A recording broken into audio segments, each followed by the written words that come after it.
ห่างจากตัวเมืองเก่านารันทามาสัก2 กิโลเมตรนะครับปัจจุบันรัฐบาลอินเดียก็ได้มีการสร้างมหาวิทยาลัยแห่งใหม่ขึ้นมาในปี 2494 เพื่อฟื้นฟูแนวทางการเรียนการสอนของมหาวิทยาลัยเดิมให้กลับมารุ่งเรืองอีกครั้ง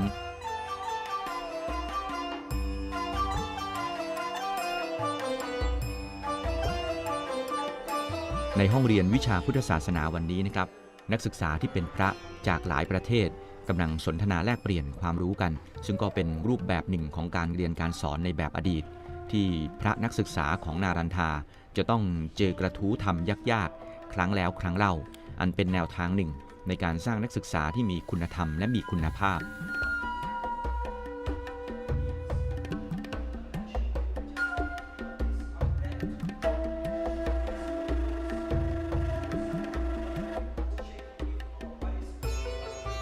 ในบันทึกของพระถังซัมจั๋งท่านได้เขียนถึงความสามารถของพระภิกษุที่นารันทาในยุคนั้นไว้ว่าอารามนารันทามีพระภิกษุหลายพันรูปล้วนเป็นพหูสูตรที่มีปัญญาเลิศ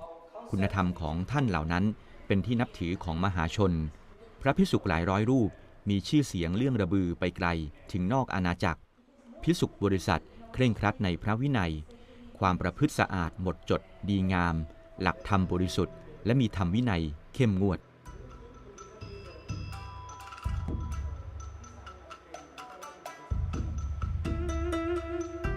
ในการเดินทางครั้งนั้นนะครับวิชาสำคัญวิชาหนึ่งที่พระถังซัมจั๋งตั้งใจมาศึกษาก็คือปรัชญาโยคาจารศาสตร์ของนิกายมหายานซึ่งเป็นแนวคิดที่ว่าด้วยจิตเท่านั้นที่เป็นจริงสิ่งต่างๆล้วนมาจากจิตทั้งสิ้นแนวคิดของโยคาจารเป็นผลโดยตรงที่ทำให้เกิดปรัชญาตันตระและเผยแผ่เข้าสู่ประเทศจีนประมาณพุทธศักราช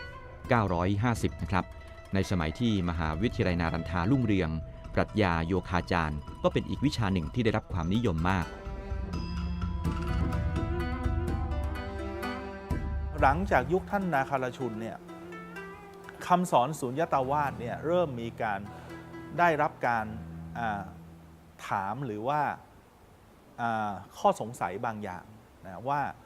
แล้วเรื่องจิตเรื่องปรากฏการณ์ของร่างกายเนี่ยนะฮะของการรับรู้นะฮะเราจะใช้อะไรอธิบายนะนอกจากคำว่าสุญญตาแล้วเนี่ยมันต้องมีคำอื่นนะฮะเราจึงเกิดนักปราชญ์อีก2 ท่านนะฮะในยุคหลังก็คือท่านอาสังคะและวสุพันธุนะฮะ2 ท่านนี้เนี่ยถือว่าท่านเนี่ยได้พัฒนาแนวคิดมหายานเป็นอีกคำสอนหนึ่งนะเรียกว่าโยคาจาระนะหรือเรียกง่ายๆแบบไทยก็คือโยคาจารนะโยคาจารเนี่ยจะพัฒนาคำสอนเนี่ยไม่ได้ปฏิเสธเรื่องสุญญตานะยอมรับเรื่องมัชฌิมาปฏิปทาด้วยนะแต่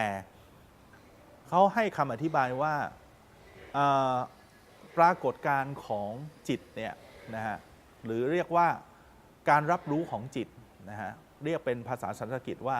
วิชญาณนะหรือว่าวิญญาณในภาษาบาลีนะการรับรู้ของจิตเนี่ยมันเป็นสิ่งสำคัญนะเขาให้ความสำคัญทางการรับรู้ตัวนี้นะฮะโดยพัฒนาแนวความคิดว่าจิตเนี่ยเมื่อรับอารมณ์จากภายนอกนะทั้งตาหูจมูกลิ้นกายใจต่างๆเนี่ยแล้วใจมันก็จะไปปรุงแต่งกระบวนการเหล่านี้เนี่ยพุทธศาสนานิกายโยคาจารพยายามอธิบายแล้วสรุปว่าสุดท้ายหลังจากจิตที่ปรุงแต่งเสร็จเนี่ยมันก็จะผ่านเข้าไปเก็บในเหมือนกับจุดหนึ่งของจิตเรียกว่าพิชะนะพิชะเนี่ยจะเก็บไว้ในการรับรู้ชนิดหนึ่งเรียกว่าอารยวิญญาณอารยวิญญาณเป็นการรับรู้ซึ่งจิตทุกดวงจะต้องมีจุดตัวนี้ทั้งหมดนะคล้ายกับจิตแบบภวังคจิตของเถรวาทนะของอภิธรรมเถรวาทนะมีความคล้ายคลึงกันมากนะฮะแต่ใช้ชื่อคนละอย่างนะฮะในการรับรู้ของอารยวิญญาณเนี่ยถือว่าตราบใดที่เราไม่ได้เข้าสู่นิพพานเนี่ยอารยวิญญาณจะทำหน้าที่ตลอดเก็บทุกสิ่งในที่จิตเราสัมผัสจากสิ่งภายนอกเข้ามาสู่ใจนะเพราะนั้น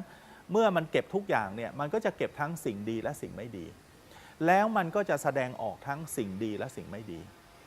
นะเพราะฉะนั้นโยคาจารย์จึงสรุปว่าสิ่งทั้งหลายทั้งปวงเนี่ยล้วนเป็นปรากฏการณ์ของจิตนะฮะหมายความว่าเราจะทำความดีหรือความไม่ดีต่างๆเนี่ย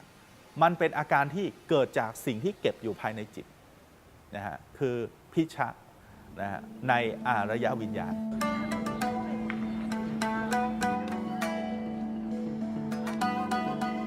ปรัชญาโยคาจารย์ในจีนรุ่งเรืองในสมัยราชวงศ์ถังนะครับต่อจากนั้นก็เริ่มเสื่อมถอยหายไปจากประวัติศาสตร์จีนและได้มีการฟื้นฟูอีกครั้งเมื่อเริ่มพุทธศตวรรษที่ 25 โดยพระภิกษุของจีนได้ไปคัดลอกคัมภีร์โยคาจารย์จากญี่ปุ่นกลับมาพิมพ์เผยแพร่ในจีนอีกครั้ง